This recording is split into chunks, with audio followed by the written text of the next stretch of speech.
Hello there. Today I'll be teaching you how to checkmate with the Rook and King.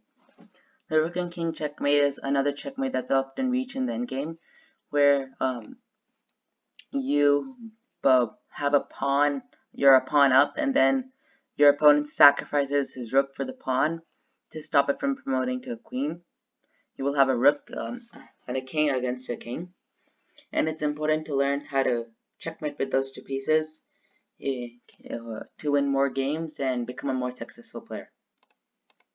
Let's take a look at it. So, of course, this would could be one of the starting positions. Imagine there's a rook on b8, which just sacrificed himself on h8 to stop a pawn from becoming a queen. Now the rook is just captured, and the black king go king e5, for example. Now the important part for white is to get his king and rook. The first step for white is to get his king and rook together. So white intends to accomplish that by with rook h3. We have king d4 trying to get his king into the center to prolong the checkmate. Then we have rook c3, and this is the beginning of what I call the box. It forces the king into these it stops the king from going past this line, and the king, while it still has a lot of space to run, is now more confined, and this is an idea that goes through the entire rook and king checkmate. Now, if the black king goes king d5, you want to bring your king up, making sure it stays close to the rook, so it's easier to build a box and make it smaller. If king d4, trying to still stay in the center, and king b4. This makes sure the king has to move back, and you can start making your box smaller.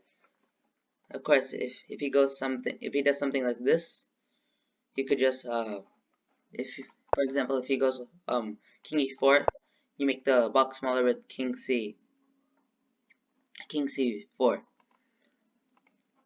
But however, if he goes king e5, you could reuse your rook to make the box smaller with rook c4.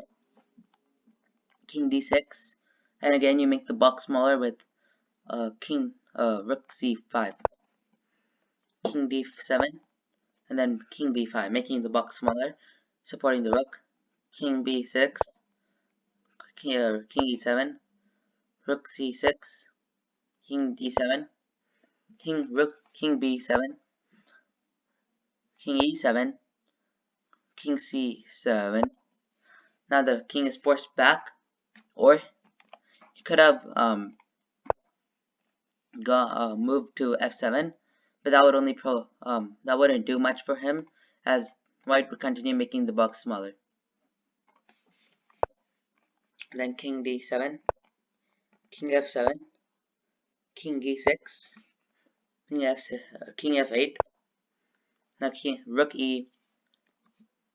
Now it's finally done. You trap the king to the back rank, and now all that's left to do is checkmate him. King g8, or king a6, king f8, king f6, king g8. We make the box smaller once more, and then king h8, king g6, and then king g8.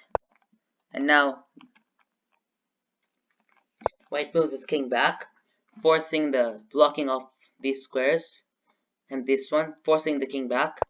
And now he has mate in one. Yeah, let's see if you can find it. The mate in this position is rook f8 checkmate. Checks the king and blocks off the three squares. So that is checkmate, and that completes a checkmate with the rook and king. So that we can review. The first thing is to get your rook right next to your king. Then you continue making the box smaller as the king is forced back into the corner.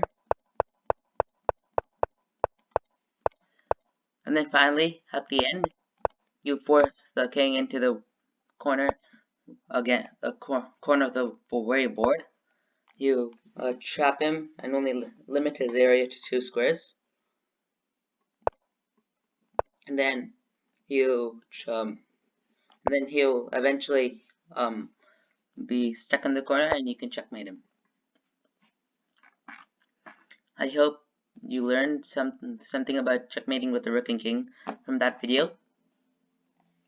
If you like this content, remember to subscribe, and I will give you more checkmates, including 2 major pieces, 2 bishops, and maybe bishop and knight. If you have any more ideas for other videos, leave them in the comment section below. Goodbye, and I'll see you next time.